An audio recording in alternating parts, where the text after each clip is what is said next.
Ini juga penting teman-teman. Ternyata ya, kalau kita mau, kan orang bercanda teh pengen semangat lagi nih, biar gak bosen. Bercanda mah untuk menghilangkan sedih, bercanda mah untuk menghilangkan stres, bercanda supaya dapat energi baru kan. Ternyata ada yang lebih efektif daripada bercanda kalau kita pengen semangat lagi. Kalau kita pengen survive dari sebuah masalah, ada yang lebih efektif daripada bercanda. Walaupun bercanda itu boleh. Apa yang lebih efektif? Menangis. Menangis itu, menitikkan air mata itu lebih powerful daripada tertawa. Cuman kita sering memilih tertawa daripada menangis. Sama kayak orang lebih senang minum kopi, walaupun minum kopi itu boleh, daripada minum air putih. Padahal lebih menyehatkan minum air putih, cuma kan gak ada sensasinya. Tapi kalau kita bisa mengubah mindset kita, kalau orang teman-teman nanya, ngopi yuk gitu kan gitu ya, minum air putih yuk kan gitu ya. Bisa gak sih kita ngomong kayak gitu? Nah ini mengubah mindset nih. Kalian lagi ngapain? Lagi minum air putih. Pasti dibilang, gak seru ah. Kalau kalian lagi ngapain? Lagi ngopi. Di mana? Di kafe. Lagi ngapain? Lagi minum air putih. Di mana? Di beer house. Di beer house minum air putih. Kan?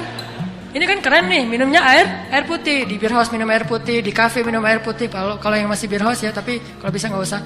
Terus di tempat apa, dimanapun lagi, hari ini belum minum air putih gitu. Bukan hari ini belum ngeteh, belum ngopi. Pagi-pagi dihidangin kopi sama istri kita.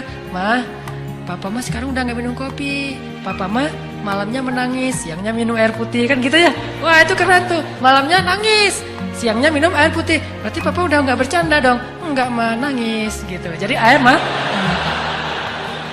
nangis tapi sambil tersenyum. Mana nangisnya ya. Coba kita ubah mindset dari boleh minum air putih, tetapi boleh minum kopi, tapi yakinlah air putih lebih baik daripada kopi. Makanya Nabi mengatakan air itu tahurun, air itu bersih dan membersihkan. Air itu bersih dan membersihkan, dan memang secara medis, secara kedokteran, secara biologi juga air putih paling baik untuk tubuh kita. Sangat menggantikan energi tubuh kita. Tapi kalau kopi sensasi tuh, walaupun tetap baik kalau nggak banyak gulanya. Yang masalahnya kalau kebanyakan gula. Jadi gula yang dikopiin, bukan kopi yang digulain saking manisnya. Nah, bercanda dengan menangis juga ibaratnya sama. Boleh bercanda, tapi porsinya cuma seperti minum kopi. Jangan minum kopi aja, habis makan ngopi, sebelum makan ngopi, mau jalan ngopi aja sehari sampai 2 liter. Ada gak sih orang yang ngopi 2 liter dan sehat gak sih? Ngopi kalau segelas, secangkir masih sehat nih. Apalagi kalau kopinya kopi bener, bukan kopi yang gitu, kopi yang asli gitu ya. Kopi yang benar, asli, disimpan selama 100 tahun misalnya. Itu kan sehat tuh.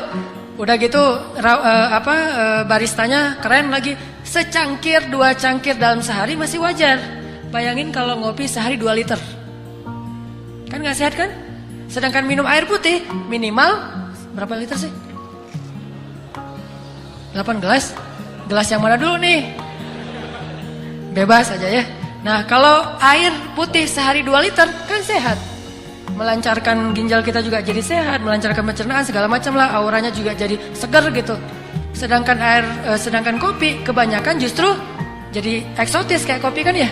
Kenapa kok Ustadz warnanya eksotis banget? Saya senang ngopi gitu misalnya. Kalau yang kurang eksotis berarti senang coklat. Kalau yang sangat tidak eksotis berarti senang susu. Apaan gitu ya. Intinya kebanyakan kopi itu tidak sehat, sama seperti kebanyakan bercanda. Bercanda sewajarnya, oke, bercanda secangkir, bercanda 2 cangkir, tapi bayangin kemana-mana bercanda. Sama kayak orang kemana-mana bawa botol aqua tapi isinya kopi. Ngopi lagi, nggak bagus juga buat jantung dia. Makanya sewajarnya perbanyaklah menangis. Karena menangis itu air mata kita menggugurkan dosa dan membersihkan hati yang kotor. Air mata itu seperti hujan. Kalau di Arab itu diibaratkan hujan itu membersihkan rumah, daun-daun dari debu. Karena mereka mah padang pasir, daun banyak yang berdebu dibersihkan oleh air hujan. Maka begitulah air mata membersihkan hati seseorang. Coba nanti bayangin bedanya kesan habis ketawa sama habis nangis. Habis ketawa seru tapi capek. Ketawa, aduh capek juga ya ketawa ya. Capek kan? Tapi kalau menangis insya Allah gak akan capek. Kalau nangisnya karena dosa-dosa, nangisnya karena ingat Allah, nangisnya karena ingat akhirat, itu gak akan capek. Justru habis nangis semangat tuh. Beda banget kesannya habis nangis sama habis ketawa. Makanya ketawanya jangan kebanyakan. Nabi mengatakan, kalau kalian melihat apa yang aku lihat, kalian akan sedikit tertawa. Boleh ketawa tapi sedikit, dan banyak menangis. Makanya kalau teman-teman belajar, saya juga lagi belajar nih, lagi galau, nangis. Gak apa-apa, nangisnya tapi bukan karena masalah itu. Karena ya Allah, ingat dosa-dosa, ingat akhirat, baca ayat-ayat tentang la uqsimu biyaumil qiyamah wa la uqsimu bin nafsil lawwamah.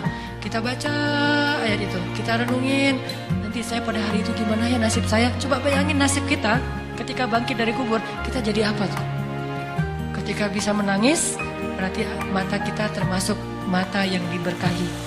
Justru salah satu di antara bukti seseorang itu jauh dari Allah, dia matanya menjadi beku, tidak pernah bisa menangis.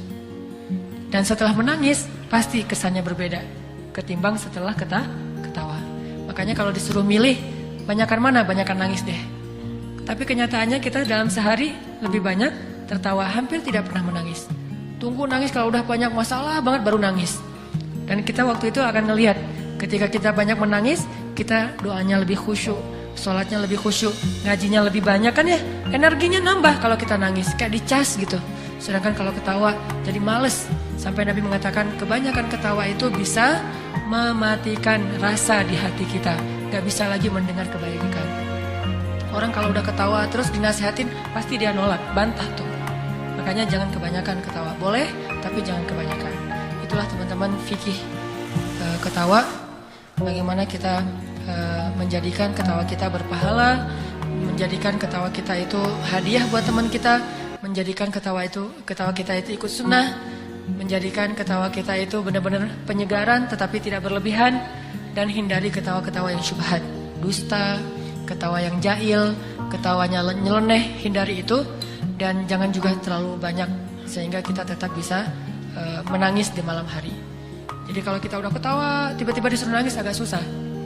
Saya kurang bisa ya langsung membalikkan kondisi dari habis ketawa nangis, susah. Kecuali ketawa, nangis, kenapa ketawa kok nangis? Mati lampu. Lagi film, lagi bola gitu seru, tiba-tiba mati lampu kan nangis ya. Karena mau gol nggak jadi gara-gara bukan nggak jadi gol, nggak jadi ngelihat gara-gara mati lampu. Itu mungkin bisa, tapi bukan nangis karena Allah. Tangisi dosa-dosa, maka bergugurlah dosa itu. Tapi kalau kita mentertawakan dosa, maka bertambah dosa kita. Tangisi kesia-siaan hidup kita, karena ketawa juga bisa membuat hidup kita banyak sia-sia. Jangan banyak ketawa, tapi boleh banyaklah menangis. Cari teman yang bisa buat kita menangis, karena teman yang bisa buat kita ketawa itu udah banyak. Teman yang sehari-hari bisa bikin kita ketawa udah banyak. Yang sedikit itu teman yang bisa bikin kita menangis. Cari itu juga biar balance tadi tuh. Kalau nggak bisa nangis lebih banyak, minimal 50-50 deh. Yang penting harus ada nangis dalam sehari.